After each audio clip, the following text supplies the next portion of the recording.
d'avoir un regard sur le fonctionnement de leur association, nous avons donc tenu cette grande assemblée qui sont tenues le 20 mai dans le respect de toutes les données juridiques, dans le respect de toutes les données légitimes, dans le respect de toutes les données légales pour arriver au résultat que vous avez aujourd'hui. Ce qui veut dire que plus rien ne pourra se faire dans le fonctionnement de l'association Nzolamu OPH sans prendre en compte cette nouvelle dimension.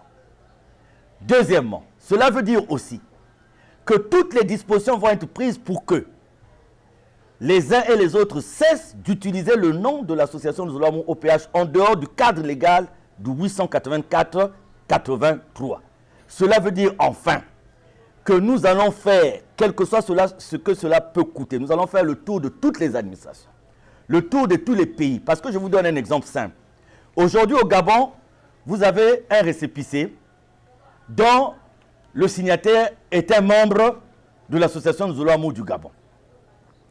Aujourd'hui, à Cotonou, vous avez un récépissé. Le nom qui s'y trouve, c'est celui de Jean-Pierre Bikindou Bissombolo, délégué permanent. Cela veut dire en d'autres termes que l'association Nzolamu OPH du Gabon et l'association Nzolamu OPH du Bénin ne sont pas des associations du ressort de la maison mère, c'est-à-dire que de l'association, parce que ici vous avez pour président fondateur l'unique Guy-Émile Loufoua Sétikwabo. Donc c'est comme aujourd'hui vous avez des entreprises à portée à vocation internationale qui dans certains pays ont des succursales, mais jamais que ces succursales iront dans leur texte de base à l'encontre des textes qui régissent la maison mère. Aujourd'hui on peut parler de Caritas International, on peut parler de Handicap International qui a eu à changer de nom entre-temps. On peut parler de la fondation Emmaüs, qui ont pour des bases peut-être en France. Mais quand ces associations, ces fondations s'installent dans certains pays, la souche, c'est la souche de la maison mère. Et ce qu'on fait sur le plan local, ce sont des adaptations par rapport à la réglementation en vigueur dans ces pays. Donc, il nous revient aussi de régulariser toutes ces situations au niveau du Congo et du monde entier. Aujourd'hui, nous sommes heureux de voir qu'au niveau des États-Unis, au niveau de nos amis du Colorado, qu'ils ont obtenu des textes qui sont de nature à aider au développement de notre association.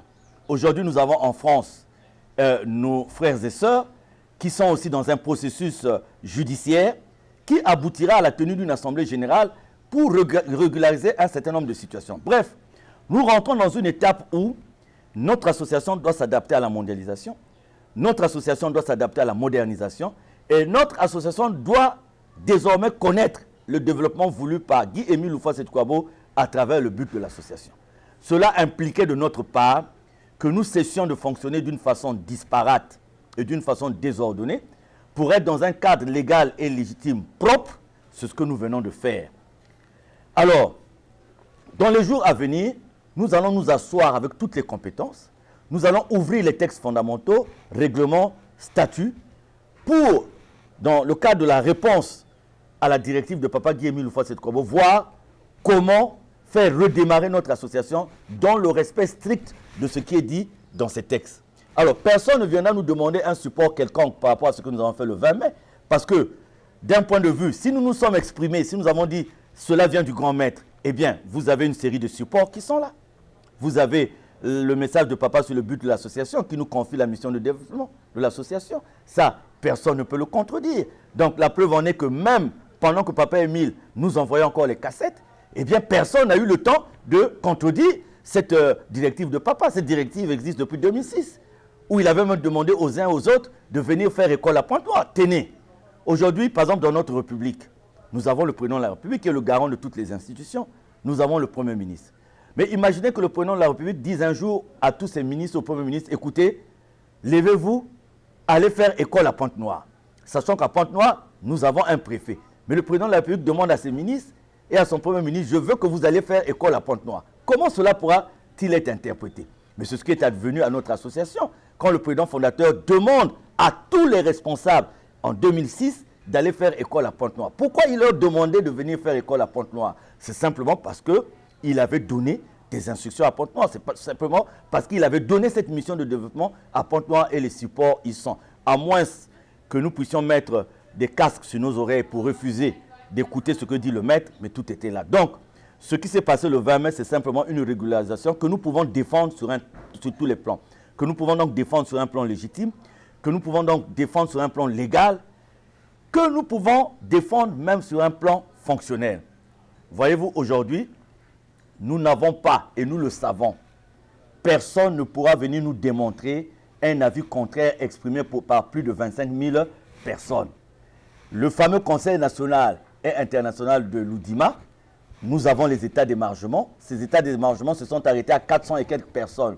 Donc 400 et quelques personnes qui se sont réunies pour décider de la vie de toute une association.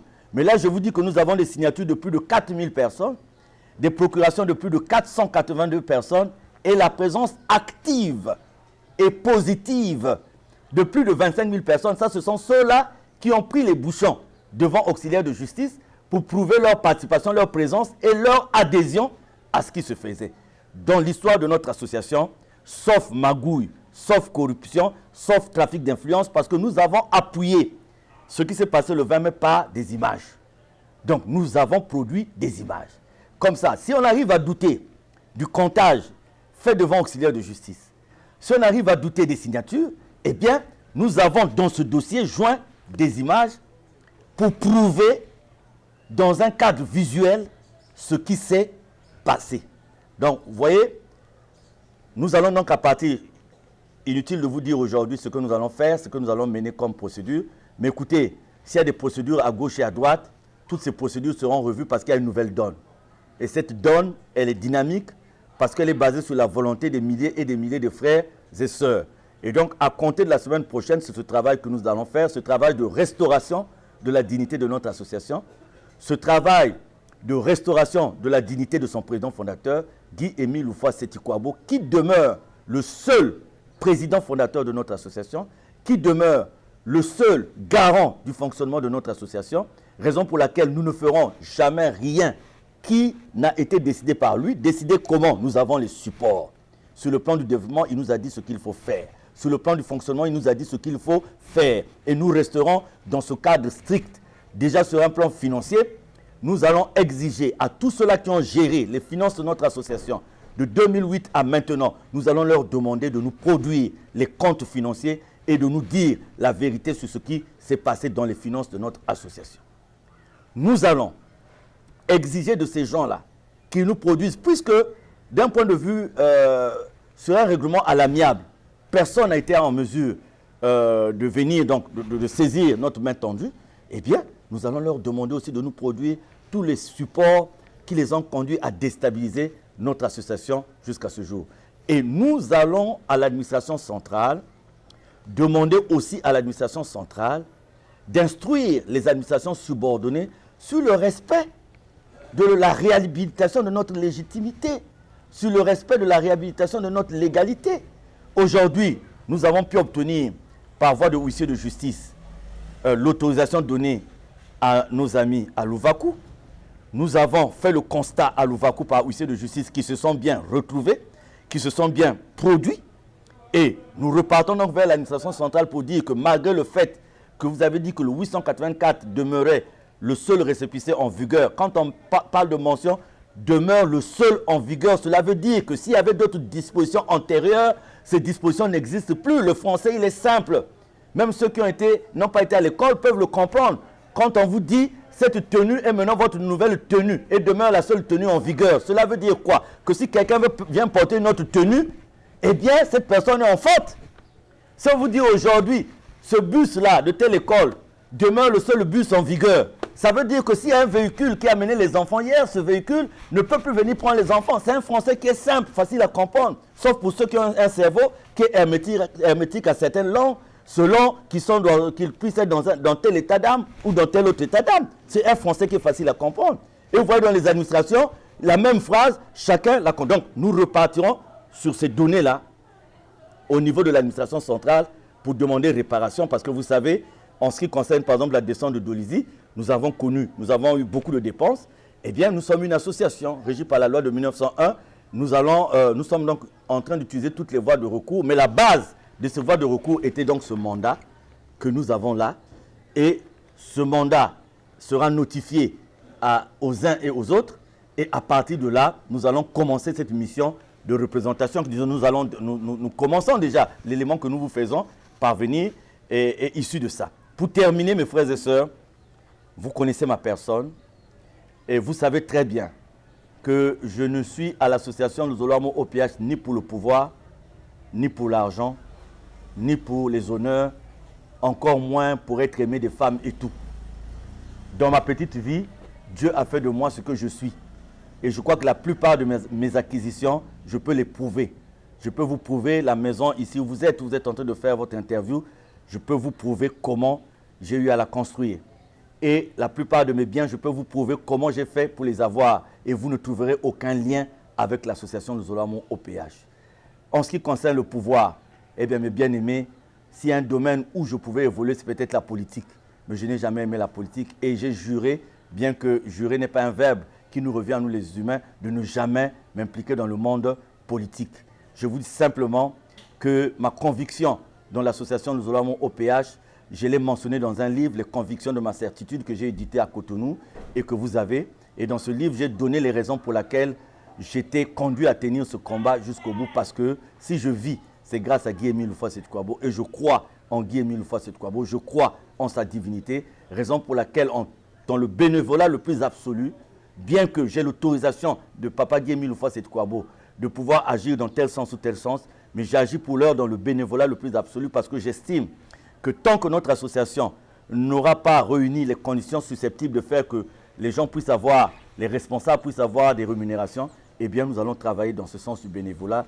Donc mon action n'est pas due à ceci ou à cela et vous pouvez le vérifier. Je suis accessible par les moyens les plus faciles et vous pouvez à tout moment me voir et je vous donnerai les réponses aux questions que vous vous posez. Quant aux frères et sœurs de notre association qui ont adhéré à cette vision, eh bien le moment de dormir est terminé. Nous devons désormais nous lever pour faire le travail que nous demande Papa Guy-Émile Houphouët-Sékou-Kouabo. Ces manifestations sont visibles dans nos vies. Ces témoignages sont visibles dans nos vies. Accrochons-nous à Papa Guy-Émile Houphouët-Sékou-Kouabo.